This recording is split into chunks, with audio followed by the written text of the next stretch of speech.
What's going on, everyone? Are you still looking for that perfect one-stop shop for all things pulp culture? You know, that one place where you can hear hot takes about superheroes, Star Wars, video games, and more?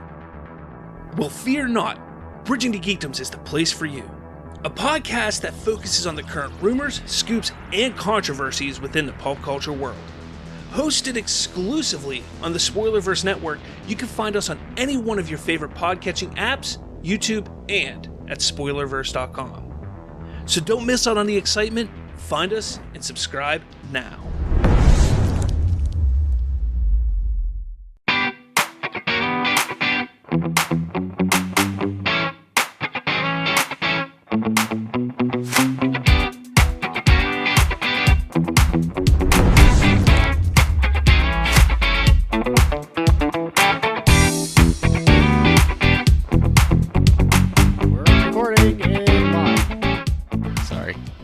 This is the podcast where we just reboot all types of movies. We reboot them, reimagine them, do whatever the heck we want with them, and say, you know what? And then kiss them when we're done. You know what? We would do the movie this way. Now, this isn't always to say that the movie that we're rebooting was bad. That is not saying that at all. Sometimes we love some of the movies that we talk about. We've talked about in the past on our previous episodes. But there are times where we'll talk about a movie that was just ass as well. This week is Star Wars: The Last Jedi. This movie has been very divisive. People hate it, people love it, people love to talk about it. It's easy to see that Star Wars: The Last Jedi was not the film that everybody wanted it to be. Not even me, somebody who enjoyed the movie. It is not what I wanted it to be. No. But I still enjoyed it. Yeah, there wasn't enough Jawas for me. Or Jar Jar references. Ah, damn it. Well, we can see where this episode's going. Yes. In the past, we've had a formula. Basically, we say, okay, we're going to do this, we're going to do this, we're going to do this, we're going to do this. This, though, is just going to be this. We're just going to talk. This is going to be a conversation. We're just going to do it. We're going to have a conversation. We're going to talk about how we would have made the movie different and better. That's all we're going to do. Whether we keep some of the aspects that are from the movie already, or if we create new things, or bring in new characters that we just create, whatever it is. Or cut out like 20 minutes of the film. But this is what we know. This is where okay. Episode 7, The Force Awakens, is what it is. Yeah. Okay? Every other Star Wars movie is what it is. The whole canon is what it is. The canon is what it is, and we're saying, okay, all that happened. This is going to be Episode 8 by Robert and Colton. Yeah, we're sitting in the writing room with the writers. Which is just you and I. Yeah. But we're saying we're Rian Johnson. No, you're you and me. Yeah, but in this theoretical world, we're Rian Johnson when he sat down with the writers of Episode 8. But I don't understand because I'm Bob and you're Colton. Okay. Rian Johnson isn't writing the reboot. We are. Yeah, but like we're the place of Rian Johnson when he was actually writing Episode 8. But then Rian Johnson wouldn't be there if we were there. Yeah, exactly. So we're Bob and Colton. Yes. Okay. Exactly. I don't know what the fuck just happened. My brain hurts. All right. Episode 7 ends. Okay. Rey is handing Luke the lightsaber. Or not, she's reaching out the lightsaber to Luke, which he's about 15, 20 feet away at the edge of a cliff. Episode 7 ends. Okay. Episode 8 begins. Luke falls off that cliff. Credits. But for real, he kind of just jumps off. You're saying he jumps? Well, not like he takes a step back. I don't know how to. He just. Okay, so I'm gonna stand up.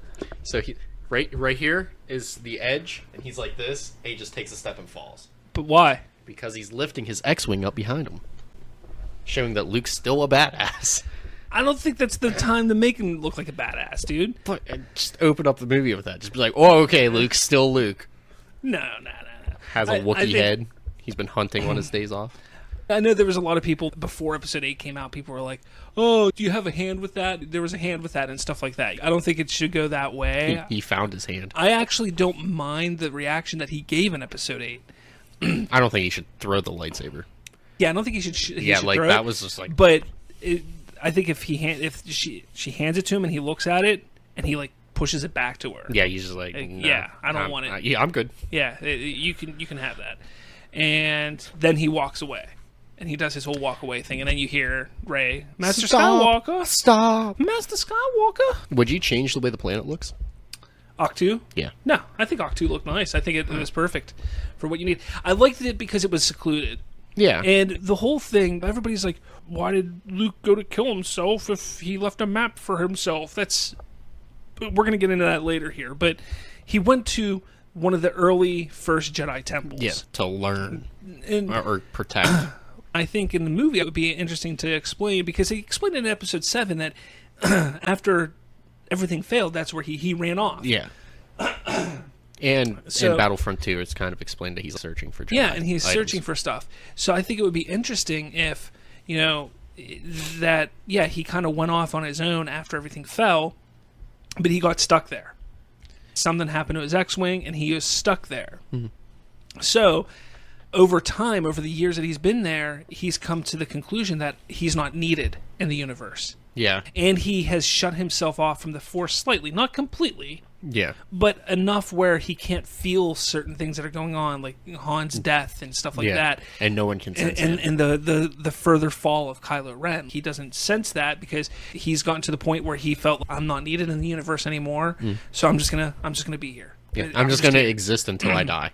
Exactly. I think that would have made a lot more sense for why he's there.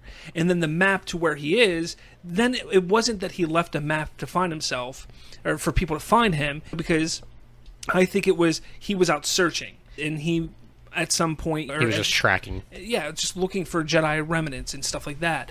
And that's where he ended up, and Lor Santeca and R2-D2 just happen to have the two parts of the map that can find where he was at. Whether he was there or not, they weren't 100% sure. Yeah. But they were hoping, and he ended up being there. I think that would sound a lot better. So you would turn his tone from angry to more somber. Very much so. Yeah. Very much so. Good. Very somber. Because I didn't understand why he was angry. I mean, he didn't want to be found, but, why be an asshole about it? Yeah, exactly. Exactly. You were found. Oh, shit. I'm going to be a dick and try to hopefully scare her away to bring everybody else to me. Yeah. I don't get it either. That doesn't make sense. But at that point, you have Rey who's trying to really okay, I came here to get you. Your sister wanted me to get you, and he's, why hasn't she reached out to me? I would have known if she were to reach out to me. She can't reach you. I mean, you did go into hiding. Yeah, the universe needs Master Skywalker. Yeah. The universe needs a legend. They need Jedi Master Skywalker, and he's just like, no, they don't. And that's kind of the way he starts to go. He's more, no, they don't need me. I've been stuck here for X amount of years. They've not needed me since, during that time. Why all of a sudden do they need me now? Yeah. And that's when Rey explains to him everything that happened. But during the explanation is when he discovers, and he starts to open up his mind, and he sees the Force within Rey. Yeah. And his head starts moving. He's sitting there thinking that Rey's they need you, pointing at Luke. But he's going in his head, no, they need you. Yeah. They need you, Rey. But he's not going to tell her that. Yeah. So what he does is, instead of saying, I'm not going to go with you, or anything like that, he goes, well, and he just makes up a story. There's a storm coming, we can't leave until the storm's gone. Yeah, and does the whole Mr. Miyagi thing. During that time, let me teach you some things about the Force. Let me teach you some things. And he goes on and on about the Force, and starts teaching Rey. And he teaches her what happened about Vader, about the Sith, about the Jedi, and the good and the evil and stuff like that. And he does when he's teaching her. And I still like the scene where she's sitting on the ledge and she goes to that dark place, because I think it would be interesting that, for at one point he's like, sit down, I want you to, relax, reach out. Doesn't smack her with a branch. Yeah, it doesn't do that. No stuff. Comedy. What do you feel? She's like, good, bad. Life, death. Loved ones. And he goes, loved ones. And it's kind of that scene from Empire where Luke is upside down and he's reaching out with the Force, and he goes, Han, live. And he falls because he feels that they're in danger. The movie opens all the way up to that point. So you're talking 15, 20 minutes. Yeah, I was going to say, this is... 15, 20 minutes up to that point.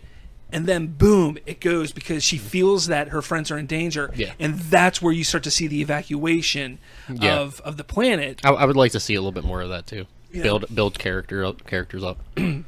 Yeah, then you would see the evacuation of I can't remember what planet it is, but they're that planet. Yeah, but they're trying to leave. That's why she's feeling that they're in danger, because they are in danger. They have to evacuate. They're being chased down. While I did enjoy the little Poe thing in the beginning of the movie, get rid of that. Yeah, we don't need it. Get rid of that. But where would you go from there? With the evac? I would have, like, they're in the middle of it. Not like towards the end the movie did. They were in the middle of it, and the First Order shows up. But then you have Maz Kanata and a couple of space pirates kind of fight them off long enough for them to escape. Then they go into hyperspace. That's how that ends. Maz Kanata somehow escapes, but does something, so she's no longer in the movie. That was her, like, 15 minutes of fame.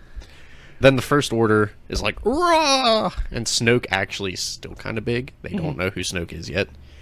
And it's found out that the First Order lands on that planet, and Snoke is somewhere on that planet. Okay. So they couldn't escape, is what you're saying, right? Like, they're in a system over. They just escaped enough to get some distance. Okay. But, like, the First Order wasn't there to kill them. They were there for Snoke. Snoke was always on that planet. Oh, I see what you're saying now. Okay. Yeah, so they like, Snoke's there. Okay. So his ship is still a projection of him. That's interesting. And then he's underground. It's kind of like Mustafar, but not. Yeah. But like the essence of Mustafar. But speaking of the Mustafar thing, I want it to be Hux that shows up there. Yeah. All right, Hux shows up for Snoke, and he goes, and again, this is taking place almost immediately after... 7. After 7, where Snoke says, "Come to me and bring Kylo with you." Yeah. But Hux shows up without Kylo. Right, he walks in and he's supreme leader, blah blah blah. And he's freaking out, doing the Hux thing, freaking out about look what happened. This is what happened. You're everybody's dead. Everybody's dead. Your precious pet Kylo Ren has been a nuisance. And Hux is freaking out about Kylo, and Snoke goes, where is he? And then it cuts to Kylo on Mustafar, showing up on Mustafar and at Vader's castle. That would be badass. And he's showing up there. And he's still kind of scarred from everything. He could do the little thing where they're showing he's being patched up and everything, but he goes and he's just having a hell of a time. He can't control himself. It's the anger has built up so much inside of him. And he's like, how could she have beat me? He's freaking out. Yeah, he's doing what Vader did when he found out Padme died. Even more so, freaking out. And he goes and he stands on the ledge of the castle looking out into Mustafar, the lava of Mustafar, and he starts talking to his grandfather again. Like he did in Force Awakens. I just think it would be really cool if he would have that connection with Vader still, because that's something I felt was lost in Episode 8. He was so obsessed and had this connection. He believed he had this connection with Vader, but it was lost in Episode 8. So I think it would be cool for him to continue that connection that he believes he has with his grandfather. So we see him there. And would you have Anakin show up? Force Ghost Anakin? Maybe. Or let's Force keep Ghost. Going. Let's keep going with this, though. Let's see where this leads us. So he's looking out there. Yeah, so he's looking out there, and as he's talking to his grandfather, all of a sudden you hear Ben and Leia's voice. And it cuts to Leia on wherever they're at, because they're running away, on a ship or whatever, and she's reaching out to him. And again, we're getting that force projection, which I really liked. I really loved that. I know a lot of people hated it. I think it was brilliant. I love that idea of force projection like that. I thought it was awesome. Like, again, why couldn't you do it? Yeah, I would love to see a conversation between Leia and Ben. They talk about him killing Han. But he's like actually kind of sincerely sorry about it. Yeah, he's like, I'm sorry, but I had to do it. Not sorry. No, he's not sorry. He's conflicted. He's still conflicted. He thought that by doing that, all his conflicted feelings would go away, but he's now more conflicted than he was before, and he's trying to handle that. That's why he didn't go to Snoke, because he felt that Snoke would sense that in him. So instead of going with Hux, he went to the one area, the one place where he thought he could be understood, and it's his connection with his grandfather. You see what I mean? Yeah. Like that's kind of the idea. It's creating the dynamic. Exactly. So there's a conversation between him and Leia. I'm conflicted. I don't know what to do anymore. I don't know. And she, just like Han was saying, "Well, come back. We can figure this out together." And he's just, I can't. I can't do it. After what I did, I can't. Snoke is too powerful. He keeps saying stuff like that. And it cuts to Leia, and at the moment, or not cuts to Leia, but they're going back and forth between Leia. And at one moment, a hologram pops up, and right as a hologram pops up, it's Snoke, and their connection between Leia and Kylo is lost. And Snoke is like, "I requested your presence. I told you to come here. You need to come here." There's a little pushing back and forth, like an angsty teenager almost. Again, very Anakin-like. Pushing, I needed to come here. I needed to think. No, I told you to come here. I needed to get no, you need to come here now. Our plans are in motion. This is all planned to eradicate the resistance. Yeah, and he's like, I need you here. So it cuts away, and we're back to Rey. And you get a cooler looking TIE fighter. I like this TIE fighter. But cooler looking. Got racing stripes on it. But we're back to Rey. Back to Rey. I would pick it up right after, like, we left. Kind of like they were like, oh, this happened, but at the same time, this is happening. Yeah. So we go back, and she's training, and the ground, she finds it goes down into that dark place. Well, that would have happened. Oh, no, she wouldn't go down. I keep going, because I like the one moment that I really liked in The Last Jedi was the moment where everything was really quiet, and she found the text. Yeah. I think that would be cooler for her to find that and then find that hole, the dark hole. Well, I'm talking about when she was still meditating and she went straight for the dark. Yeah, and everything was breaking. I'm like going to the breaking. Like that would have happened before. Oh, okay. We Okay, never mind then. Shit, like no, because I said that I feel my friend's in danger. So okay, yeah, we come back. How about this? Because I like what you're saying there. But we come back and it's nighttime, but Luke comes over to her and starts hitting her with his staff. Wake up! I gotta talk to you some more. And Chewbacca's still eating porgs. Let's keep that. Gotta keep that. And he takes her to the Jedi texts, and he goes, "This is the Jedi. This is what these are, and everything like that."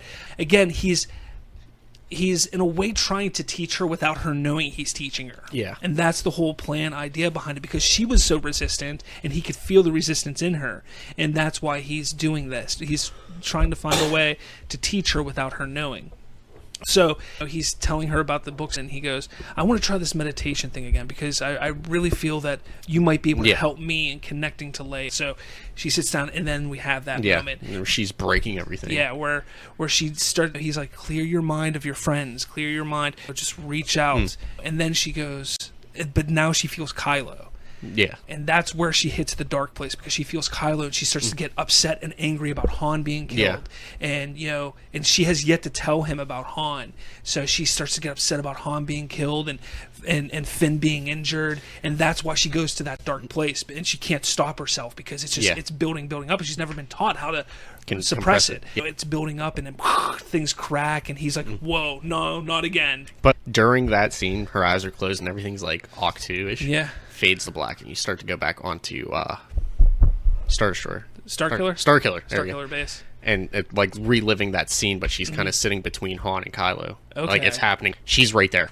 Yeah, okay. She's where the camera kind of was. Yeah. In the movie. And she's like right there, and she screams, and that's how she snaps herself out of it. Yeah. Right when the saber gets ignited, no, and then she comes out, and right when she says no, everything breaks. That's when everything and just shatters. And Luke is like, Luke's like, holy shit, man.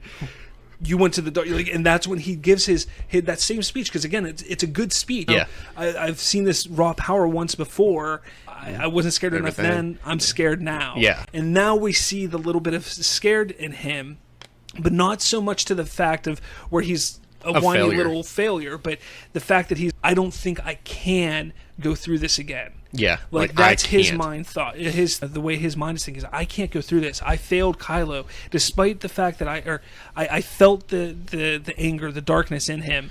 I wasn't afraid because I thought I could do it. Yeah, and I couldn't. I failed. I'm sensing it again, and I don't want to. And that's kind of how I think that would go a lot better. Back to Mustafar, the Knights of Ren are somewhere on there. Oh, yeah, when he lands on Mustafar, they're all standing there when he walks out, and they follow him into the castle. Yeah, had that thought right there. That's why I was like, I was like, wait, I can wait. Yeah. I can wait. It's a good idea. I like that. So they do they take off with him though when he goes to meet Snoke? Yeah, but let's jump to the Resistance and get some deeper Resistance. Oh, I wasn't done with Rey yet, but I just had that thought, and I was like, oh shit, I can't let this one run. Because but I think at this point, I think it's a good place to leave. Luke is like says that, and he walks away, and Rey's just like, she's like, the fuck, man. But what about everybody else? Her mind is thinking about everybody else now, so you jump to them. It's that way of filmmaking where it's you tell the audience what that person is thinking by going to that person or to those people. At that moment, she's thinking of her friends in the Resistance, and you go there, and it opens up to Finn in that new Bacta tank. Yeah. And he's just laying there getting healed and stuff like that. I don't think he should come to until like the end of the movie. Midway through the movie. A little further into the movie than right away, Yeah. I'm going to say the Resistance lands on Yavin 4. I'm the old Rebellion base. I'm perfectly fine with that. So they land there, and all the leaders Akbar, Leia, everybody else, Poe. Yeah, Poe. Poe isn't a big leader, but yeah, he's there, and they're planning their next move, essentially. Yeah, their next move on how to escape, fight. You know, they're starting. They're trying to reach out to other factions of the Resistance, other people, and stuff like that. Iden Versio. Yeah. You know, little Battlefront reference there. Yeah, get her in there. They get. I'm not saying that she needs to get there but they reach out to her. They're at one point. They say something about her group, like, "Hey, where's her? Where's Inferno Squad? Yeah, where's Inferno Squad right now? Not, it's not Inferno Squad now, but what was it? We'll call them Inferno Squad for the sake of the story. Yeah, but where are they at now? And they mention something that's going on in the game. So the game that's going on, they mention that, and that's reach out to General Calrissian. Yeah, and then we get old Lando still playing Sabacc. Yeah, playing Sabacc, and he's still wagering ships and shit. Yeah, and the robot. Oh shit, no. Oh no, the robot doesn't exist. Lobot. Yeah, Lobot's there, but the one that becomes part of the Millennium Falcon, because she's technically not there yet. L337? She's not there yet because Solo came out after 8. She doesn't exist. We wrote her off here. Does not exist. But he has another Wookiee companion. Different? Yeah, I would like to say he has a Wookiee companion, and I'm going to play on to that later on in the reboot, but he's playing Sabacc, and that's when a transmission just comes up in the middle of the table. Yeah. And he's like, everybody leave. Yeah.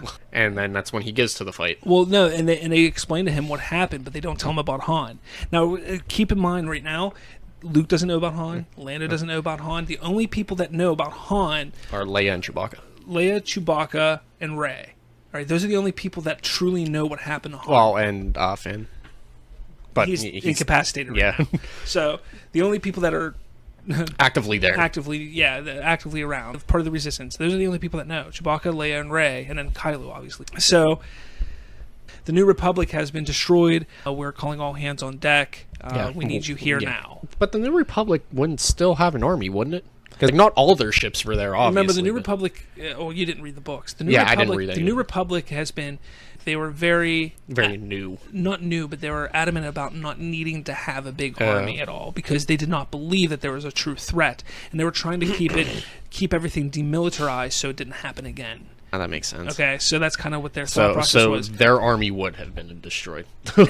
Yeah, and because the Resistance was created by Leia, but it was kind of done against the Republic's wishes, but some of them wanted her to do it, so they had to do it secret. And kind of like the rebellion. But it wasn't. Again, it was created to protect the Republic secretly because they were freedom fighters. Kind of, something like that. So that was kind of the idea behind it. But so they reach out to a bunch of different factions and maybe introduce a new character. Holdo at one point. Make her not a Jedi. Well, she could be a Force user. Yeah, she's not a Force user or anything. She's just a general. She can be a lesbian too if she wants. But Lando and maybe make those two the big ones that we meet. Maybe we see a couple others that they talk to, but they're just throwaway characters. But have two big ones that are out far away that are going to be coming to meet them. Okay, so you have them coming, and then all of a sudden we go back to Snoke and we see Kylo landing on the planet and going to meet with Snoke. And their plan is, we know where they're at. We know they're on Yavin 4. We know they're on Yavin 4. They don't know that we know that. So here's the thing. We need to wipe out the Resistance and wipe out the Republic completely. Okay? Wipe out the entire moon. He goes, our entire fleet that's remaining is going there. That's it. We're going. We're blockading. We're blockading them. They're going to be destroyed. That's it. It's done. It's over with. We know they're there. We're going to wipe them out.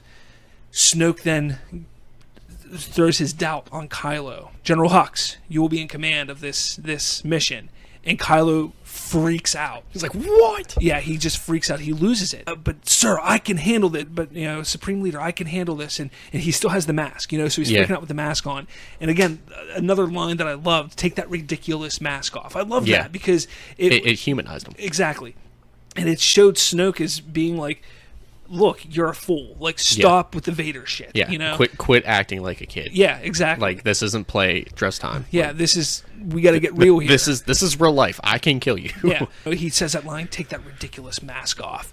And he takes it off, and he starts to talk about his scars. You should accept those scars, accept those failures. Let that make you who you are. Forget about the past, forget about Vader, forget about... This is now. We are going to do this, and until you can prove to me that you will do that, General Hux is in charge. And now it builds up that tension between Hux and Kylo even more. Yeah. Kylo sees the doubt that Snoke has in him. He doubts me, and he shouldn't. And that's out to prove something. Exactly. I got to prove. And I think to Kylo, very much it was in the movie to begin with, it's not to prove to Snoke, it's to prove to himself. I got to prove to myself that I am stronger and more of a leader than either of these two. And that's kind of the way that it needs to go. And the Knights of Ren are just chilling. Yeah, they kind of like we see him show up, and the Knights of Ren walked out behind him and stuff like that. And then whenever he leaves, he doesn't have his mask anymore. I liked him destroying it in the elevator. That was another cool thing. So maybe he destroys it, but he gets back on the ship, and they fly off, and they go into space. And when you get into space, you just see Star Destroyers. Yeah, as far as I can see, fucking armada. And you see the dreadnought. You see Snoke's dreadnought waiting there for Snoke to get into it, but you just see all of these star destroyers. Way more survived than like 4. Yeah. And at this point, the Resistance would have a fleet too, because they didn't really send anything. Yeah. So actually, a cool little tidbit would be that Hux is in charge, but Kylo, you and the Knights of Ren are going to be our reconnaissance crew. You guys are going to go there first. Yeah.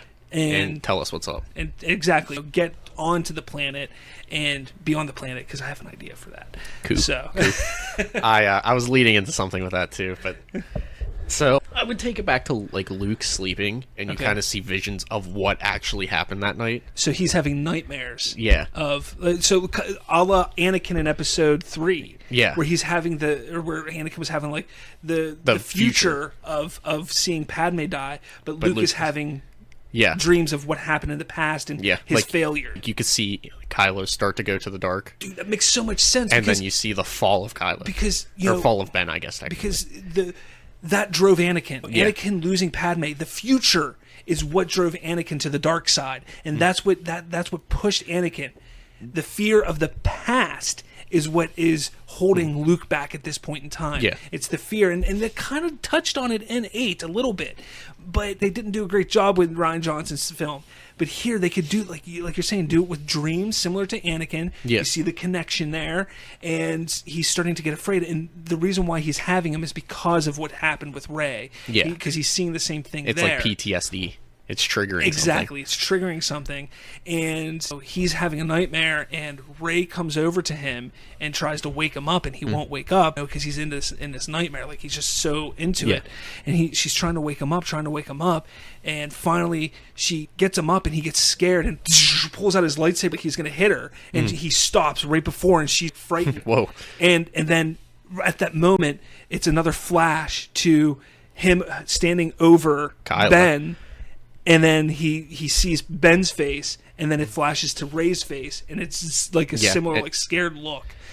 And he kind of just puts it away. He turns it off, and he goes, "Get out of here!" Yeah. And she walks out, and then she hears the voice. Yeah. The voice is calling her to the tree. Would you make it a tree? It wasn't a tree. It was the pit. Because we went to the tree. Oh, yeah. So we're going. I have an idea for the tree, though. We got to make the sequence longer for the tree. All right, what was the tree? Because, like, she opens a book and she starts reading it, and then, like, memories from the past, so you can make, like, the old Republic show up. That would be cool. Like, you get, and then, like, eventually it fades to black, and you just get all the silhouettes of Obi-Wan, Yoda, and all the Masters, and it's just, like, the telling of the prequels and the original trilogy and stuff. Okay, I like that. I like that a lot. And then we can go back to what we were. Okay, so we're back to. So she's hearing, voices calling to her, and she goes to the pit, and she's looking inside, and she falls in. Some of the voices that she's hearing, where she's hearing voices that we see as familiar, such as Obi-Wan, Yoda, Qui-Gon, like Mace Windu. Old voices that we know from the Star Wars universe, and some that we don't know. And we're hearing these voices, and it's a battle. You can hear Palpatine's voice, Vader's voice, Anakin's voice, different things. Maybe even bring some from the cartoon, Ahsoka, bring stuff like that. Bane, Revan. Where you can hear that it's a battle between pulling Rey to someplace, the good and evil, and she's being torn apart by these two sides. She gets pulled, into it, and as she comes out, you hear the voices, but they're all in unison. Who are you? And it's just all in unison, though. So it's like that weird, like who vibration and not vibration, just the unity of voices. Unity of voices, and it kind of echoes through. And that's what's driving her. We got to get back to what's driving Rey. Yeah. Because finding out who she is what's going to drive her. Yeah, it says that, and it's silence. Silence, complete Nothing. silence in there.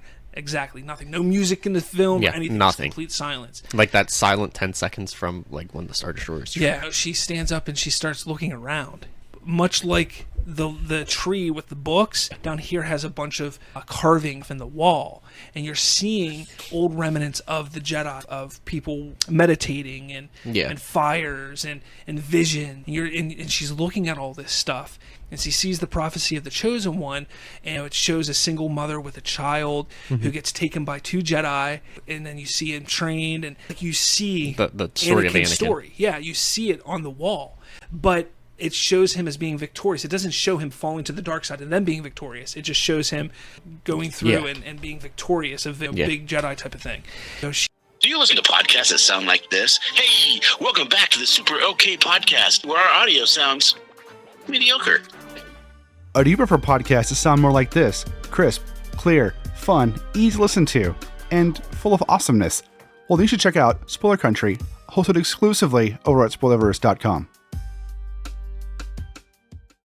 She looks at that and just curious, but she feels a connection with one of the figures that was training the Chosen One. Ooh, Qui-Gon. You know? And but she feels or this, Palpatine. Maybe. But she has this weird feeling to it, or about it. She starts, who is that? What is that? And then she sees that, but I kind of like the mirror sequence, but maybe change it a little bit. Yeah. Where she sees the mirror, but in the mirror, she sees herself, and she's... But with a goatee. with a goatee. With an evil mustache. Yeah, exactly. And then we all know whose mustache that is. Mustache. So Grievous. She's standing there looking at the mirror, and the voices start up again. And this is what. So she goes and she touches the mirror, and right as she touches the mirror, Kylo appears on the mirror. Kylo Ren, very similar to Luke's experience on Dagobah. But Kylo shows up in the mirror, and she gets scared right away and pulls out the lightsaber, and the mirror just explodes. Because she uses it, and the mirror explodes, and there's another mirror right behind it, and it's her again. It's like, wait, what? It kind of cuts to Luke, and he feels it. And he's like, Yeah, and he feels what just happened. He feels that a spike in the Force. She gets scared, spike in the Force, and he goes to see what's going on. And as he's walking over, we see her climbing out, and she then questions, "What is that all down there?" And that's when he maybe dives deeper into the Chosen One and explains who Anakin was, how he became Vader, and he finally tells the whole story of that completely. Earlier, he kind of alludes to everything. Yeah, like there was this guy. Yeah, but this here, he kind of dives deep into it, and we don't need to see it. Doesn't need to be in the movie, but it could be like, well, my father. Yeah. And then it just cuts to where we're going next, and I think where we should go next is to Kylo Ren. Yeah, and he's on his ship. On his ship with the Knights of Ren and Phasma and Stormtroopers. Oh, look who's back! Phasma! Yeah, back and going to get more than 5 seconds of screen time. Exactly! Woo! But this time Phasma's way more prominent. Yeah. And she actually has some power. And right now, Kylo's only person that he can boss around are the Knights of Ren and Phasma and the Stormtroopers. So he's abusing that power because he has no power because Snoke has ripped the power away from him. So he's trying to get it out in any way he can. Him and Phasma are on the same level. And there's just the butting of heads. Yeah, kind of. In a sense, they are almost on the same level. It's just like, she's like, fuck you, you can't tell me what to do. But what's an interesting aspect of this is you have Phasma who's in charge of the Stormtroopers. You can then treat Kylo Ren and the Knights of Ren as like the special forces almost. They're like the paratroopers. Exactly. And I just thought that, I thought that's how the films were going to go. They were kind of Snoke's special forces that he sends out for special missions. And then you have Phasma in charge of the Stormtroopers. And it never played out like that. But here, it could do that, which I would think would be really cool. But they start talking, and they're talking about things. Or no, how about this? So Kylo's just sitting there. He doesn't freak out or anything. He's just sitting there right now. And he's just thinking. And the Knights of Ren, they're emotionless, emotionless and motionless. They have their masks on and they sit there and they just don't move. Yeah, like fucking robots. Exactly, they're like robots. That'd be weird. Wouldn't it be weird? Like creepy weird. But I could explain that. I don't know where at though. But so he's just sitting there and kind of just thinking. And Phasma starts, we're X amount of time out. This is our mission. This is what we're going to do. She's telling her crew what to do. And she's saying, this is what they're going to do, like pointing over to Kylo and the Knights of Ren. And Kylo's not responding. And finally Phasma goes over and goes, sir. And he snaps out and he lashes out at her. Don't disrupt me. He starts freaking out. And you're seeing the unhinged Kylo. He's going fucking just crazy. Exactly, and it's showing that he's unhinged, that he's not. Again, he's not afraid to team something that was alluded to in episode 7, but not built on episode 8 like it should have been. And I think that needs to be built here, and we now are seeing why, because of the distrust that his master has for him is making him unhinged. On top of the fact that he just killed his father 24 hours ago. He's gone. He's mentally unstable. Exactly, He's and showing that instability within his mind, I think would be important. And this was just character building for Kylo at this point, and introducing like, hey, Phasma's here. But still exists. Yeah, and she's actually gonna play a role here. She's not gonna die. Yeah. Maybe. So they're going off, and as it fades away, they're about to land on Yavin. Cuts to Leia and them on Yavin, and Leia goes, she just stops and goes, no. She can feel Kylo coming. She kind of goes off on her own. And Poe and General, where are you going?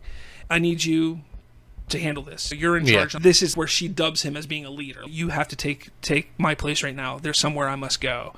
And she goes off because she's going to meet Kylo. You can see ships coming and going, kind of like. So you do see like various different aliens. I'm a huge fan of the Wookiees, so Wookiees are going to be there. Yeah. And all kinds of stuff. Wait. So you're saying we're starting to see the help arrive? Yeah. No, I don't want that to happen. I know it's a cool idea. I know what you're saying, but I kind of have an idea where you're going, and we can still hit there. Yeah. But keep it. Nobody's arriving yet. Okay. No one's arriving yet. Nobody's arriving yet.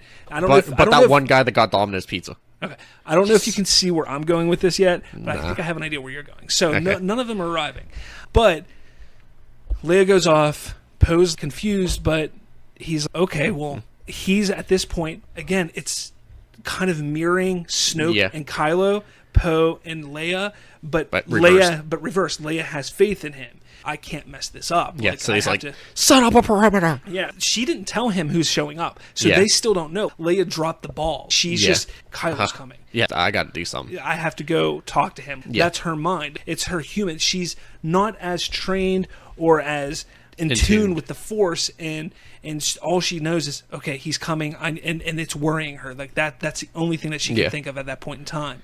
So she goes and is going to handle that. Poe is just, okay, we're still making the preparations for their friends to arrive, their backup. Nobody knows that the First Order's coming. Yeah. Except for Leia knows that Kylo's there. We go to Finn at this point, and we see Finn. He wakes up, and the first thing he does say is, "Where's Rey?" I like that too, because they had romantic interests. Exactly. But there's just the doctors there. There's nobody that he knows. It's just doctors and robots and stuff. Droids there trying to fix him up, and they call for Poe to come, and Poe comes, and he goes, "Hey, buddy." It's kind of reminiscent to the Han and Luke thing that happened in Empire. I like the little poetic nature of connecting things to previous movies, like Lucas did. And he's like, "You took a hell of it on Starkiller Base, man. It's good to see you back. Where's Rey?" And Poe goes, "Well," and cuts to Rey on Octu, and it's daytime now. She's out there slicing porgs. She's doing the lightsaber training that we saw her doing. Yeah, I was going to say that would be a good time to start the saber training. Yeah. So she's doing the lightsaber training, and Luke is standing there, and he's just watching her. He starts talking about the Force. Let the Force flow through you. Feel it. Yeah, that kind of stuff. Teach her Force stuff. That's what he's doing here. Yeah, we're not making up dialogue here. That's just what's going on. It is what it is. She's doing that, and she feels a disturbance in the Force. Okay, keep going. She would probably feel that Leia's distraught, is what I would say. I could buy it. I could buy it. I mean, she doesn't know why. She's just like, oh, Leia's upset. Yeah. And then Luke's like, what? No. I think it would be something. I like it. I think that she feels a disturbance, and she looks at Luke and goes, Leia. And he goes, what about her? He's now worried. Like, what about her? Like, because that's the sister. And then it cuts to them in their hut, and they're sitting there meditating, trying to reach out to see what's going on, because now he's worried. Yeah, and he's starting to slowly open himself up to the Force again. Exactly. And he's needing her to help a little bit. And he's getting open back up to everything. I just thought of, that moment when he was sleeping, he woke up and he brought out his lightsaber. Like, that was the first time he had his lightsaber in the movie. Yeah. Anyways. And it would be the green one. Yeah, definitely. Of course. Anyways, so jumping back to where we were. They reach out, and he's not feeling everything. He's not seeing it, but it's right as Kylo is landing, in that moment where he was in the zone thinking. So it's kind of like we're overlapping things a little bit. So we saw the Kylo side of it, and we saw some story, and we came back, and now we're seeing the Rey side of it. Yeah, and then some story. And then some story, and then there's some story. It's hard when two storylines coexist in a movie. But we see it's Rey. They're meditating, and they bridged their minds. And they bridge their minds there. And Luke, the whole time, is sitting there, and there's a conversation going on between Rey and Kylo, and she's like, don't do this, because she believes that he's going to kill Leia. That's what he's going there to do. Don't do this, you killed your father, you murdering snake, and blah blah blah, all that stuff. And Luke then, like, all of a sudden it hits him, and he's in the conversation, and he's like, what? And he's like, what's going on here? But he missed the Han part. Save that. He missed the Han part. Ben, where are you going? Ben, what are you doing? And then that's the point where Phasma pulls him out, and they're out, and Luke, what's going on with Ben? And that's where he finally learns about Han. At that point, Rey tells him about Han, and then that's where he finally decides, I have to go. So we're there. Chewbacca's doing some Chewbacca things. Yeah, Chewbacca's around. We don't forget about him. He's just doing stuff. He's throwing rocks at Rey while she's saber training. We'll do that. Instead of having a little ball droid, he's just throwing rocks. He's throwing porgs. Like, he throws rocks and then he picks up a porg not knowing. And there's the comedy of it, because there's just a pile of rocks and a porg jumps up and he throws it and Rey just misses. That's the one she misses. So Luke goes to his hut and he's starting to prepare some things. Rey is standing there. That's when he changes from his white robe to his gray robe.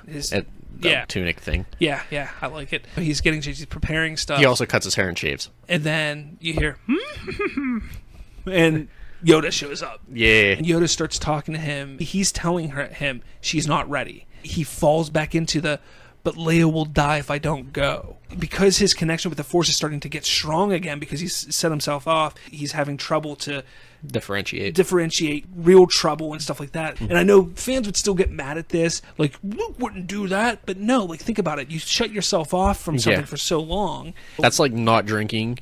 Like, drinking a lot, then quit drinking, and then you go back to drinking 2 years later, and you have a beer and you're drunk. Like, he's really worried about her, and he knows he shouldn't be, but he is. And now, because he knows that Ben has fallen so far, he's even more worried about her. Yoda's like, don't do it. Not ready for this. She's not ready for this. Was I not ready for facing Vader? She'll be fine. And Yoda would be like, no. She'll be fine. And then Obi-Wan pops up.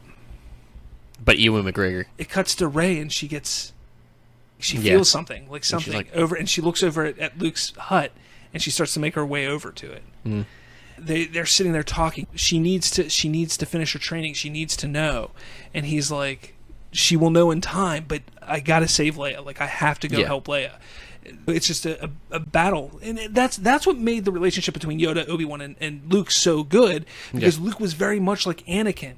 He was very much like Anakin, and you got to keep him that way. I understand that you want Luke to have grown, and he will have grown. But he still has that little bit of Anakin in him, where he goes against his masters. He goes against his masters. Like, that's what it is. He's very headstrong. He's that kind of person. But Rey gets there when they say she must complete her training and she must be told of who she is, and she doesn't go in, but she now realizes Luke knows.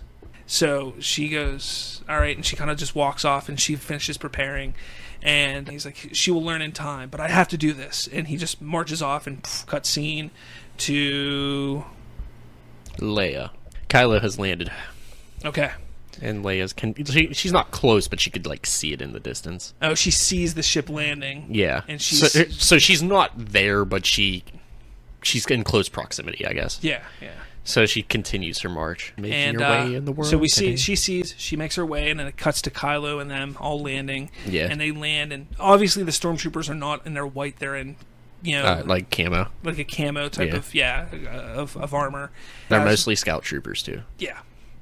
And Phasma, reminds everybody, don't kill unless you have to. Exactly. And this is reconnaissance essentially. They go, and she looks at Kylo, and Kylo just is like, like whatever. Do what you have to do. He feels Leia, and he looks at the Knights of Ren. I'll be back. He goes off on his own, and the Knights of Ren go off on their own. Yeah. So they're kind of separate. Yeah, like they have their own mission. Yeah, it was like Kylo is supposed to be with him on the mission. Yeah. But he's, go ahead, I'll meet up with you. So they're carrying out their own thing. They're completing the mission that Kylo's supposed to be leading, but Kylo's not following. He's not doing it. So they're leading. He's going to see Leia. He walks out into the woods, and the two of them meet, Leia and Kylo. So there's some good distance between them. They're not super close. Yeah, they're not like where we are across the table. Yeah. I'd say maybe like 15 feet. You know? There's some distance. She says Ben, very similar to how Han said Ben. He goes, Ben is gone. Yeah, Ben's dead. Ben's dead. There's a similar conversation, much to how Han and Ben had a conversation. Come back with me. We can work this out. Things can change. He starts the conversation. No, I'm gone. I'm gone. There's no more Ben. She's starting to cry.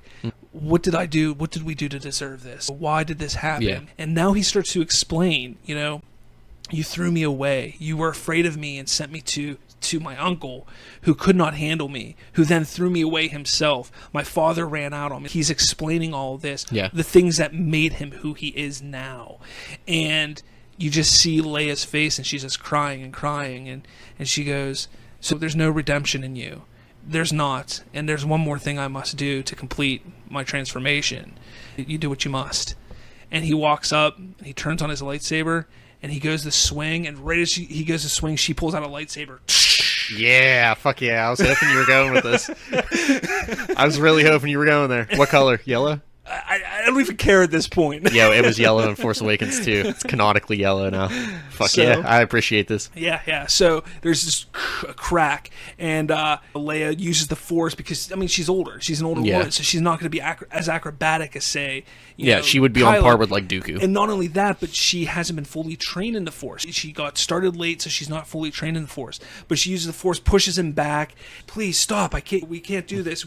I can save you. And she's still trying to reach him, still get the redemption idea into his head. He's just like, no, I must do this. And he swings the lightsaber, another crack. She goes to use the Force this time, but as she's about to lift her hand, he does his freeze thing where he freezes his mother. Mm-hmm.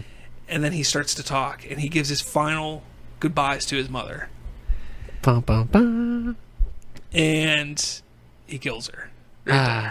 But it would make sense, because still Carrie Fisher would be dead. Yeah. Like, outside of the film. But he kills her. And Luke falls to the ground. They're walking on the Millennium Falcon. Mm. And he's about to walk on, and he's just, like Obi-Wan did in New Hope. He stumbles and falls to one knee. Or Yoda did in Episode 3. Yeah. And he just goes, no. And it just gets somber. And you then hear all of a a sudden, really slow piano in the background. Yeah. All of a sudden it cuts to Phasma, and you see Phasma's troops, and they're all outside of the temple where the resistance is, and they're all standing there. They're setting up their perimeter a little bit, as much of a perimeter as they can set up. Because there would only be like 25 of them. Yeah. There wouldn't be much. And Phasma communicates to Kylo and goes, we're in position. And as that happens, he looks down at his mother and turns off his lightsaber. She falls to the ground. Understood. He turns on the communicator. General Hux pops up. We're in position. And then turns it off, and then it cuts to Hux in the First Order, and they all hit light speed, and they all go. The First Order is showing up. It is on their way. And it cuts back to Luke, and Rey runs down the ramp and helps Luke up. What's going on? And then she realizes it at that point. Yeah. She didn't feel because her connection to Leia wasn't as strong as his. So now she's realizing it. She's gone. He's gone. And she thinks he's talking about Han, but he's talking about Kylo, Ben. He has fallen. He has completely fallen at this point. Would you call him a Sith? No. No Sith. He's just a fallen Jedi, completely fallen Jedi. There's no redemption at this point. You cannot redeem Kylo at all. Nothing to redeem in him. But no Sith. But not a Sith. Not yet. You have to be dubbed a Sith. You have to be dubbed a Darth. And he's not. He's Darth Kylo Ren. Rey, well, we have to go. We have to go. Helps Luke onto the ship. He goes and sits down where he sat down in episode 4 after Ben died. And Rey looks for something, finds a cloak, the same exact one or blanket, the same one Leia put over him after Ben died, and she puts it over him. It would be the like same exact a mirror, like same exact picture, like the camera's same angle, everything. And he puts it. She puts it over him, and her and Chewie run to the cockpit, and they take off, and they're going. So now we have them leaving Octu, going to Yavin. We have the First Order going to Yavin. We have those who they requested to come back to Yavin are on their way to Yavin. Yep. We have Leia dead. We have Poe in charge. That's where we're at this point in time. And shit's hitting the fan. And there's a build-up. So you wouldn't have Luke and Leia meet one last time? The way this played out, no. No. Unfortunately, not yet. Well, I mean, he's probably going to find the body. Hold on. I mean, he probably didn't throw it in a bush. I got some ideas. It's probably just there. I got some ideas. I don't even know where, like, everybody... It's all going to meet on Yavin at one point. I mean, Poe could be there kind of orders. So we go back to Yavin, and Finn is suiting up. He's getting suited up. Poe's like, okay, well, and this is where we finally hear the plan of the Resistance. And this is where we find out what's going on with the Resistance and what Leia's plan was that Poe was involved with. It's about getting everybody together, and they were going to attack... The First Order. The First Order. Their plan was to surprise them, to sneak attack them. Because they still believe they have the upper hand. They destroyed Starkiller Base. Yeah, they felt like they're weakened now, and we need to regroup and attack again. And this is the best time to do it. We need to get all of our forces together, though. Yeah, we're weakened because we lost the Republic, but we need to attack. Yeah. And we came here. This was the central part for everybody to meet at, and this is where we're going to regroup and boom, go forward. Everything's being talked about, and then all of a sudden you hear, "Sir." Poe looks, and whoever's at the computer board, maybe make a Billy Lord's character. Yeah. I mean, we gotta make her relevant. Yeah. There's ships coming on radar. A lot of ships. How many? And what would you say, 300? 400 ships? Something like that? Something crazy. Yeah. Some crazy, outrageous number like that 500. you wouldn't hear about. And, she says that. But would she break it down? There's 3 dreadnoughts. No, how many? No. Maybe 300. It looks to be 300 Star Destroyers and 1 dreadnought. And Poe's, that's impossible. They did not. Their forces weren't that built up. Like, because they're still under the impression that they were a small force. That they somehow made the Starkiller Base and they put all of their energy into that. Yeah, without doing anything else. Yeah, they're still under that impression. Oh shit. And he doesn't know what to do. So he pulls up the communicator, like he's trying to reach Leia. A hologram pops up, and it's Kylo. So sorry to tell you that your general has been killed. Has been killed. KIA. And Poe starts freaking out. He just throws out, looks back at the screen. I don't know, what do I do? I wasn't ready for this. Exactly. But we're going to find out that he was more ready than he actually believed. So he starts, Finn's like, what can I do? Together, create a plan to protect the base. And they try to reach out to their friends, but they can't. It's being blocked. They can't get any messages out. Well, all we can do is hope that they get here in time. You see where I was going with it now? Yeah. So they're like, okay, well, we need to make our final stand here. So it's very much like what we got on Crate, but it's on Yavin now. Yeah. They all show up. They're starting to send ships down. Down. They're getting AT-ATs down there. Fucking everything. Yeah. They're just unloading. Exactly. So you kind of get like the Crate scene of all the walkers walking, but they're walking through the forest. And you just trees are falling, and we have that guy. How in episode 4, there's a guy standing on that high post. Yeah, you have him standing there using the binoculars, looking around, and then he hears something. He looks over, and you just see trees and just trees falling. Like a whole line. And then just walkers, he alerts like, hey, they're coming. And it cuts back to them, and they're all preparing. You see them with blasters. And they have like turrets and stuff, too. Turrets, yeah. So they're they're already... No. I wouldn't say tanks. They wouldn't have anything like that. They don't have they have some military stuff, but not a lot. But the doors open. Mm-hmm. As the doors open for the soldiers to run out, the doors open. Boom, boom, boom, boom, boom. Explosions everywhere, and you see Captain Phasma come walking through. Yeah. Remember that shot in the trailer where like, she's walking into a base, and that wasn't what it was? Yeah. No, it freaking was. Yeah. No, she's walking into a base now. Exactly. So now the war is breaking out inside Yavin base. Like that is where the war is going on at this point. There's just gunfire, chaos, people running everywhere, and Finn sees Phasma, and he's like, "I got this." Yeah. And then there you go. There's their climactic battle. Kind of. You know, he's going to go off to that. But the scene cuts. We're to Luke and Rey on the Millennium Falcon, and they come out of hyperspace. And they're just like, whoa. And they see all this. But it's the freaking Millennium Falcon. Yeah, and Chewbacca's fucking piloting. Chewbacca's co-piloting it. And that robot's no longer in there. So now it's just a tank at this point. TIE fighters come out, and they're starting to come at the Millennium Falcon, and they're weaving and dodging. And Leia, or not Leia, Rey's shooting, but Luke's also using the Force and like pushing shit away. Luke is still kind of distraught. Luke's a little distraught still. Luke's still a little distraught. And Luke, we can use your help. We need to use your help. And he's just like, she's gone. It's my fault. He's blaming himself. Yeah, for her death. And at that moment, you hear Leia's voice. Luke, it's all right. And he looks, and Leia's standing there. Yeah. Boom! There it is. Scared the shit out of me. Yeah, no, I agree. I like that. I like that. So I get behind that. And then the music, the probably the best music in all of Star Wars starts to play. You know, Luke and Leia theme. And they have a conversation, and instead of Luke being the one that says, I can't save him, Leia's the one like, he can't be saved. Yeah, she has lost hope. Yeah, like, he can't be saved. Don't mourn me, it's not your fault. So at that point, he walks up to the cockpit, and, dude, badass scene. Walks up to the cockpit, and they're like, straight ahead, there's a Star Destroyer. We can't get out of the way. You know, like, there's a reason why they can't move. And he just closes his eyes and reaches out his hand, and then you just see explosion in the Star Destroyer, and it starts to just float downward, and they just can get right by it. Oh, dude, like, how badass would that be? Starts to break apart. Yeah, shit, that'd be awesome. How cool is that? That'd be the first time we'd see something like that since like The Force Unleashed. But he's showing his like he has grown that much in the Force. He's grown so much, and he's given himself back over to the Force. The talk that he has with Leia is what brings him back to the Force. He remembers the Force. He remembers how to let it flow through him and control him, and that's what happens, and he's able to use it so the Falcon can get through to the planet. I also want to make sure that debris actually falls on the planet like it forgets to in almost all other space movies.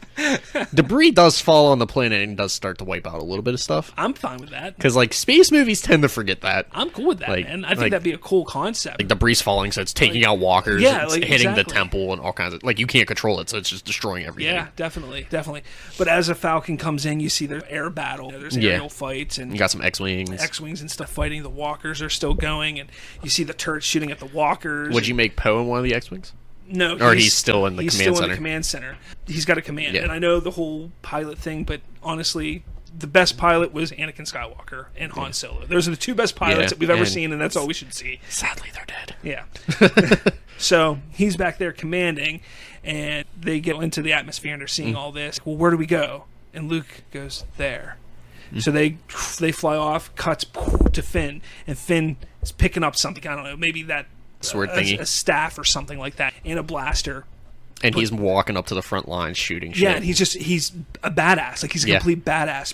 His stormtrooper training is coming into play here. Yeah. He's shooting stormtroopers as walking his way, like Ramboing shit. Like, and his troops are seeing that, and they're rattling behind him. Yeah, exactly, rattling behind him, and he's going up there. And but Phasma is in his sight. That is directly who he's going to. And he finally, like, he kills a bunch of people, and he turns and he takes a shot at Phasma, and she pulls out her staff and just knocks the fucking laser blast away. And then people are gonna be like, oh, so she's Force sensitive? No. It's just she's that badass. You got to make her a badass character. So he's at this point close enough to where he throws down the gun and he pulls out his staff. And the staves are very similar to each other. Yeah. But they're not like the club things. Yeah, not the club thing. They're like the staff that she had in episode 8. Yeah, like it's similar to that. Yeah. Okay, I can get behind it. As long as it's not the fucking Billy Club things. That was dumb as shit. So she's like FN 2187. And he's like General Kenobi. Hello there. Ooh, they could have a line like that, though. Yeah, it'd be interesting. He could be She's more like Grievous than Boba Fett if you really think about it. He could be like, hello there. She'd be like Finn. Yeah, FN 2187. Yeah. And they just, they look at each other, they have maybe a couple words, and then it goes, "Ugh!" And then the clash of the staffs, but then it cuts the scene to Luke and Rey landing the ship, and Kylo just standing there watching the Millennium Falcon land. Yeah. And the door drops, the ramp Is he still drops. standing like by Leia? Yeah. Okay, cool. Yeah. Cool. So the door drops. So the first person that comes walking down is Luke with his robe on, and he comes walking down.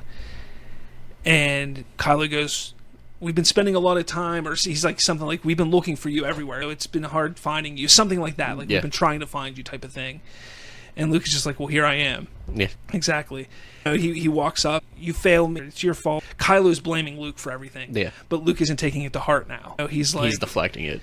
Yeah, he's basically like, "Look, you did this. This isn't because of me. I didn't fail you.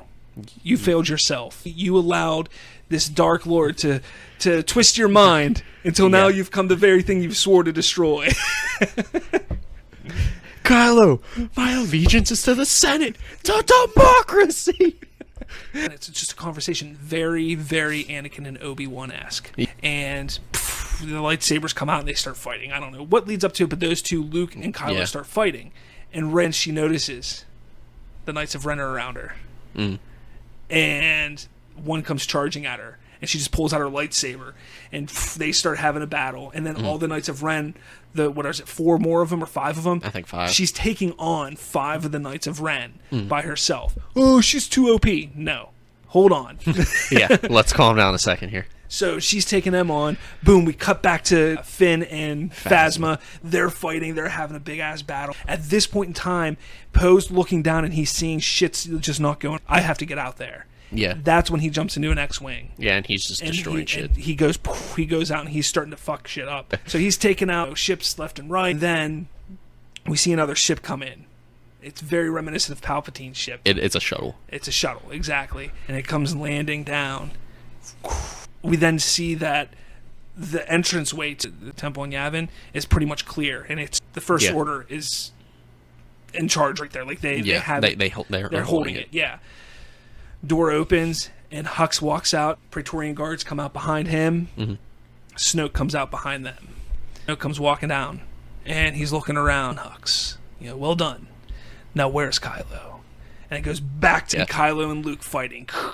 And Rey, she's holding her own, but she's getting beat around quite a bit. She's getting punched. She's bloodied. She's all screwed up. A little cut up. Yeah, she's all caught up and shit like that. And things are just going bad for him. And then all of a sudden, Luke, at this point, he kind of moves his fight with Kylo closer to Rey. So now it's 2 against everybody. It's 2 against 6. And now shit's really getting cool, really badass, Luke is hitting Kylo's lightsaber. He turns and takes out a fucking Knight of Ren. As he does that, Rey puts up her saber and stops a slice from Kylo that was going to hit Luke. And then those two start fighting. And then he starts talking to her. Join me. And together, blah, blah, blah. Like that kind of stuff. But as they're fighting, he's talking to her like that. I can feel the conflict. I can feel the anger. All that stuff. He's telling her that. And she's trying to remember the training that she got from Luke, but she's hearing this and she's kind of giving in a little bit, and she's getting an upper hand again, like she did on Starkiller. Yeah. And at this moment, Kylo's like, "This is my time to beat her," so he's getting cocky. And he's getting reckless and not doing what he can do. And there's a moment where Rey gets the upper hand, like hits his shoulder, and he falls a little bit. But she doesn't slice him like she did before. She just kind of holds him there. And she's like, "No, I won't join you. I won't join the dark side." And she looks over and sees Leia laying on the ground. And then flashes of the dark side hit her. And she goes to raise her lightsaber to kill him. Right as she's about to do that, you hear Luke go, "No!" And she stops. and you see Luke as he has a lightsaber in a Knight of Ren, and he pulls it out, and the last Knight of Ren falls to the ground. And he goes, no, and walks up, and they shoot back over to Poe doing his shit. He gets shot down. Finn, he was getting the upper hand on Phasma, but she plays dirty and gets the upper hand on him, and now he's kind of captured almost. Yeah. So this is the typical Lucas thing where everything happens. Actually, switch that around. Switch around the whole thing with Kylo and Rey. Rey sees Leia. The dark side rises up in her, and she gets reckless herself. Kylo turns it around. She's on the ground. He's about to kill her. Luke yells, "No, don't!" as he's killing the final Knight of Ren. So every single hero that we know of is in a predicament, like Lucas likes to do in his movies. You have, take a look at Return of the Jedi. Luke is being defeated. The rebels on the moon of Endor were captured. What's going to hell? Exactly. That's a very Star Wars thing. But we have it all here. Poe crashes. Finn's in danger. Rey's is down and almost about to be killed. It's that dire thing. So how do we get from there to where we're going? So we see. I know exactly where I'm going. I don't know. Jump in when you want, man. No, go ahead. I'm emotionally invested at this point. We see that all happen. We go back to Kylo and Luke, and he has his saber, and he looks at Luke and goes, "If she won't join me, she has to die. She's too powerful to be kept alive." Luke is, "You can't do that. You can't do that." And he does one last thing. He does one last thing. He goes, "I feel the good in you, the conflict." And he's just trying, even though he knows that he can't be saved. He's giving it one last try. It's all for a good reason, because his idea is to distract him enough. "I feel the good in you. I feel the conflict." And he looks, "What conflict?" And you hear, and there's a shot from the woods. Poe shoots Kylo right in the shoulder, in the chest, and he falls back, and he drops his lightsaber. And at that point, Luke uses the Force and pushes Kylo and pulls his lightsaber at the same time towards him, like that. Yeah. Pretty badass scene, I would say. Yeah. Kylo's lightsaber goes to Luke. He grabs it. Kylo's falling backwards, and he's near a ledge. Just make it near a ledge, because why not? Yeah, I mean... cool. for climate, or scenery. There we go. For scenery. So he's getting close to the ledge. Ben, this didn't have to happen like this. Things could have been different. And this is where Luke goes, "I understand that I was wrong, but you had to know I always loved you." I like the mirroring. It's Star Wars, though. Yeah, exactly. Now, as he's saying that, all of a sudden you just hear... camera angle is like where Poe is standing. And Poe looks, and there's Snoke walking towards Luke. And Snoke goes, "Master Skywalker, it's been a while." And he's like, "General Kenobi." What the hell? Luke turns around, taking his attention away from Kylo at that point. He turns around, and right as he turns around, Snoke shocks Luke, and he falls to the ground because he's being electrocuted. Yeah. And Kylo sheepishly walks over next to Snoke, very reminiscent of how Vader was standing next to Palpatine as Palpatine was electrocuting Luke before. And Hux isn't there. Hux is somewhere else. Hux is out on kind of like the front line, but the command post on the front line. Yeah, exactly. He's not there. So that's going on there, okay? And you're like, "Oh, man, what's going on there?" So we go back to Finn, and other Resistance fighters are there, but they're in the command room. Their fight went into the command room somehow. They were pushed back that far. Yeah, they're there. And then all of a sudden you hear over the speaker, "Come in. This is General Calrissian." Yeah. And you're like, what? Oh, crap. Like, yeah, that's right. They're on their way. They're coming. So you hear that, and then it cuts to Calrissian as they're coming out of hyperspace. Yeah, and he has a small fleet. And there's just a small fleet behind him. And then on the other side, you see Holdo come out of hyperspace. And she has a small slightly fleet bigger behind her. fleet. And then another one comes out, and there's another fleet. And they just start firing on the Star Destroyers that didn't know they were coming, because they're all focused on the planet. So there's just a big fight going on there. And that's when you see Hux and Phasma. Yeah, Hux is over there with Phasma, and Hux is like, "Terminate them!" And then he turns like he's going to go back up to space. And that all took off their concentration just enough where he picks up a bomb or detonator or grenade or something. Like Finn picks something up, and he throws it, and explosion, and things start to go. But in the favor of the good guys now. Yeah. So we go back to Luke, and there's just this big conversation by Snoke. I've spent years looking for you. I've spent decades looking for you. Yeah, exactly. You're the last remaining Jedi, and it's time that the Jedi end. It makes more sense now. Look at it's that. like, holy shit, everything makes sense. Everything's coming together. Wookiee Armada shiz up. Woo! Hold on. Damn it, I just want Wookiees to appear, man. They're coming. They're coming. I know it's coming. Are they, though? Yes. Good. Yes. I've been searching for you. It's time for you to die. And as Snoke goes over there, he goes to electrocute, and just as he does that, Rey pulls up a lightsaber and slices Snoke. She just uses like some crazy ability that Force speed that was shown in episode 1. Yeah, exactly. She and just jumps over and slices him. But with Leia's saber. Yes, with Leia's saber. And as she does it, Kylo felt it. So at the moment, he was just a hair off from her. So he does that, cuts Snoke. As she was doing that, Kylo reached for his saber, grabbed his saber, and their sabers meet after she cuts through Snoke. And their sabers clash right there. Snoke just falls to the ground, dead. Yeah. And Rey and Kylo start fighting again. Luke, he's slow to get up. Again, he's an old guy, you know? Old guy, and he got shocked like he was in his 20s. Yeah, exactly. So then we cut up to space, and Holdo goes, send the Armada down, or something like that. Here you go. Wookiee Armada goes down onto the planet. Fucking ripping people's arms off and shit. Yeah, General Calrissian is leading the space battle. He's doing his thing leading up there. Wookiees are beating people with their own arms. Yeah, Wookiees come down, and they are now attacking the First Order that's on ground. The reason why they send the Wookiees down is because it's a forest planet, essentially. And it's Wookiees. Why wouldn't you? Yeah, it's Wookiees. Come on. There's other troops, but there's Wookiees as well. Yeah, there's regular troops there, but fucking Operation Wookiee Shield. The first 500 troops on the ground are Wookiees. So they're going and cut back to Finn in the base, and he walks up to Phasma. She was blown up, but not completely blown up, and her mask is destroyed, and she's scarred on her face. She's just a mess, and he goes, I've been wanting to do this since I was a kid. And he pulls out his staff, and he goes to stab her, and right as he was about to do that, there's another explosion. He gets blown back, and when he comes to, she's gone. He was that close. That close, but she's gone. So they've kind of got their little victory there. The Wookiees are coming in, they're getting their victory. Yeah. Space is winning, they're getting their victory. Some of the Star Destroyers are starting to fucking take off. They're like, screw this, because they're just all disoriented. And we're back to Rey and Kylo. This is the final, this is like the final bit of the movie here. This is the final, 20 minutes of the film. Not 20 minutes, a couple minutes. 20. And they're fighting, and they're just going at it. And he goes, has he told you yet? She's like, what? Has he told me what? We know who you are. There's a reason why you were hidden on that desert planet Jakku. Your parents were never going to come back for you. You know why? Because your parents are dead.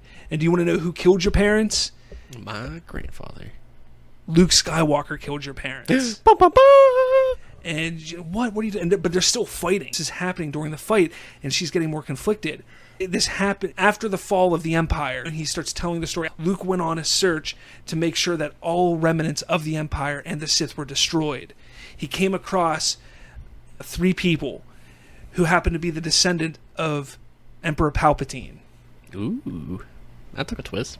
He killed the mother and father, but he couldn't kill the child. Instead, he hid the child on Jakku. We find out that she's a freaking Palpatine. I like it. I like the it's still a descendant thing. I like the descendant. It's still a descendant thing. She learned about Palpatine in the stories from Luke earlier in the movie. But kind of one-sided. Yeah, very one-sided. Now she's coming to the realization that the Skywalkers have killed her family. Yeah. Anakin killed her grandfather. Luke killed her parents. And now she's getting conflicted, and she turns the lightsaber off. And she realizes there's 2 Skywalkers around her. And and she's sitting there, and she's just now conflicted. And at that moment, Kylo's like, you're going to join me, and we can destroy Luke, we can rule the galaxy, we can finish what our grandfathers have started. Yeah. I like that. She's just conflicted. No, I'll never join you. And they look up, and space debris is falling. They have to back up from each other and falling, and get a real cool picture of Rey looking through flames at Kylo. Like, that'd be a really cool picture of seeing Kylo. Also, Chewbacca and the Millennium Falcon's still not there. Or, like, not there. They, like, joined the space battle. Yeah, they went up and joined the space battle. He went to the space battle. Kylo gets in his ship and flies away. Luke comes over to Rey and goes, I didn't think you were... And she's like, get away from me. She doesn't want anything to do with him. She didn't want to join Kylo, but she doesn't want anything to do with Luke right now either. She wants to become a gray Jedi. I know how much you hate that. I said it to trigger you. So, Leia's dead. The Resistance has kind of won. They've lost a lot of forces. But so did the First Order. So did the First Order. So we're basically at the end of Episode 8, where so it's kind of an even playing field. So it kind of jumps up in time just a little bit, like a day or two, and they're having a memorial service for both Leia and Han at the end of the movie, and the tears are falling from the audience's eyes. And you hear Han and Han and the princess. Oh yeah, Han is. Oh my god, that is brilliant. Oh, dude, you just broke my heart. You're welcome. Like, holy crap, dude. You even questioned me for a second. You were like, Han and what? And I was like, yeah, Han and the princess. Oh god, dude. Wow, that's just brilliant. But in a chord lower. However, like in a more somber. More somber way. Rey is there, but she's kind of off to the side. Luke and Chewie and But R2 she does have donned the Jedi cloak now. Yeah, she has a cloak, but she has Leia's lightsaber. Yeah, she's now a yellow lightsaberist. Yeah, she has Leia's lightsaber, and she's just standing there, just watching the memorial. We see Luke and everybody else, Lando, at the memorial of the funeral. Luke is talking to Yoda through the Force, and they're talking about how the First Order is should be in shambles now. They don't have a leader, and Yoda goes, "But what about the girl? I'm going to give her time." It would actually be like, "Girl, what about her?" Yeah, and he's like, I'll give her time, and the camera goes back to her, and then do do do do do do do do do do do do, and that's it. The highs, the lows. I like it. No Rose, no Canto Bite. Now, Rose could be there, but she wouldn't be Rose. She would be shooting a gun. Yeah. She would be relevant to the fight. Yeah, exactly. Because when at that point you would have, I don't give a shit if you're a mechanic or what you are on the front line now. Yeah, exactly. Like, that's how bad it is. Exactly. I mean, she could die. We could make her die. Why not? Yeah. I mean, why not? But again, I think you have that feel of Star Wars where you have the despair, the search. You have the battle, you have the loss, and then you have the win, and then you have the middle chapter where it's just what's going to happen next. Yeah. Like, what's next? Because at the end of Episode 7, we're like, hey, it's hopeful. We're going to find Luke. End of Episode 4, we destroyed the Death Star. Yeah. At the end of Episode 1, hey, it ended. We won. Yeah, we won. It's always the first episode of all the trilogies are always kind of hopeful. And then the second movie, Episode 2... Crazy. Begun the Clone Wars has. End of Episode 5. Oh crap, is he really his father? Is that what's going on? His hand's gone. Yeah. At the end of Episode 8, it would be like, is Palpatine really her grandfather? Yeah. Are they really... I would understand why she's so strong. Or it makes sense. It makes sense why she's so strong. Exactly. We should start making movies, man.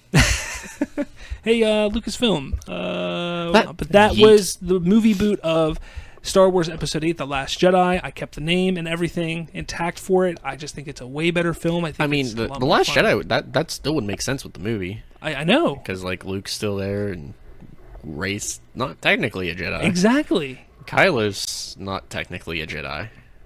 Correct. Technically. Correct. Formalities. I know. It was a good time. I had a good time with this. Jar Jar secretly comes out. He's the real Snoke.